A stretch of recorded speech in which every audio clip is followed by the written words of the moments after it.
Russell Westbrook attended Taylor Swift's 4th concert at the Staples Center 2 nights ago and posted the following video on IG with the caption, "Swift was rocking last night." Stephen A., were you surprised he was at the concert?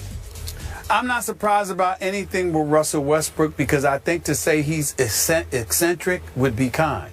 I mean, whether it's the wardrobe or anything else, I mean, that's who he is. But it works for him, and he's a superstar. He gets the right to do that. I'm happy he's happy. Yeah, I'm with you. He delights in being shockingly different, and I like and respect that.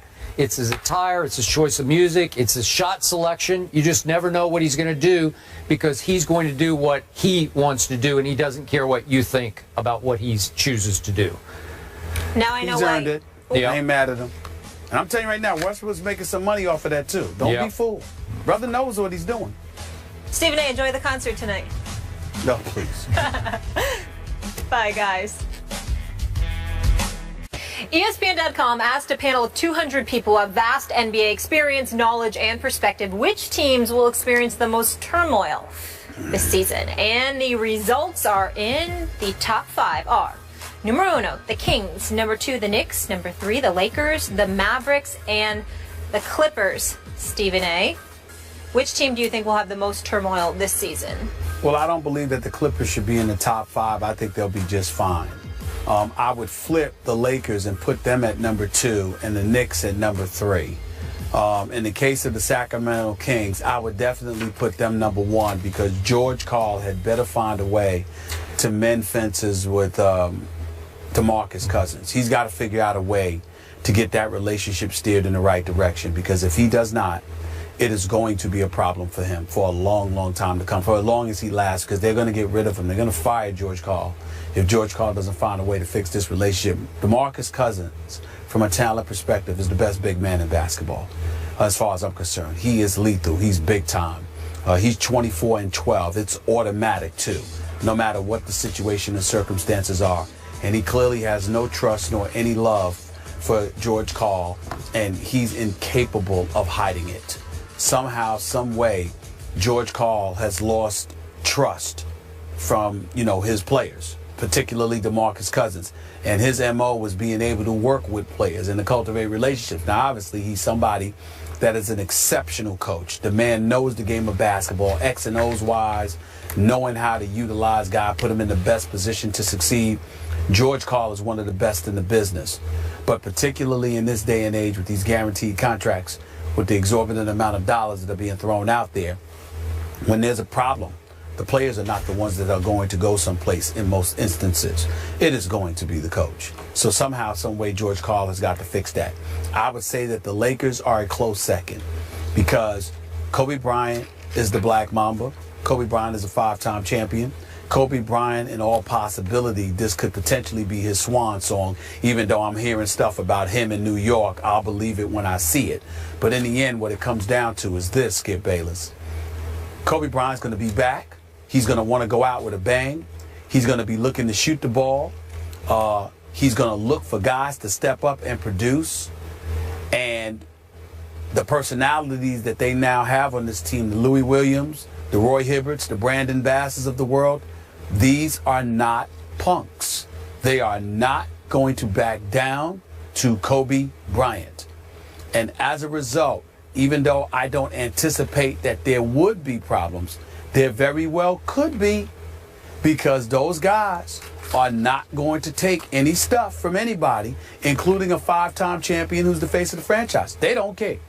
And so because of that, you never know the potential for friction that exists there. I would say Sacramento first, Lakers a close second, the Knicks third because they're just dysfunctional by nature. And that's all I'm going to say about the New York Knicks today because I'm in Los Angeles and I really, really don't want to depress myself. Speaking of Los Angeles, I cannot tell you how much I disagree with your assessment of the Clippers. You said they wouldn't even be in your top 5, right? They'd be down the list. Yeah. I got them at 1. Number 1 on my list would be the Los Angeles Clippers coached by one Doc Rivers, for whom I have immense respect. I think Doc is going to be in for a long, hard basketball season that will test him to the max. test him until even he might feel like he's about to break. Stephen A., when you throw Lance Stevenson and Josh Smith into that locker room, onto that bench, into that rotation, and Doc is trying to juggle minutes between those two, and obviously you have a strong-willed personality in Paul Pierce, who's going to demand a certain amount of minutes as the new experienced veteran factor on that team. I don't know if even Doc can pull that off. And then DeAndre Jordan, obviously in the offseason, he made his quick decision to go to Dallas. Then he decommitted from Dallas. We all know he went back to the Clippers because Chris Paul finally made peace with him, said all the right, nice things to him that he wanted to hear and had never heard from CP3. I don't know if they make nice all year because Chris is Chris, and he's 30 years of age, going on 31. And he knows in his heart of hearts, it's time. They were up 3-1 on the Houston Rockets in the conference semis, and they blew it. And again, I have to heap a lot of that responsibility on Chris Paul, even though his numbers in that series still looked CP3-ish. They were still good on paper. I thought, in principle, on the court, he wasn't the leader they needed him to be at that point. I expect him to have a big year. But I expect this team to suffer a little bit of the residue of blowing a 3-1 lead. Could get off to a rocky start, and you've got so many strong wills, so many outspoken personalities in that locker room. I don't know. I think you've got a volatile mix there. And I look, you went to the obvious one in Sacramento. George and DeMarcus, I like the heck out of both of them, frankly, and they have clashed publicly.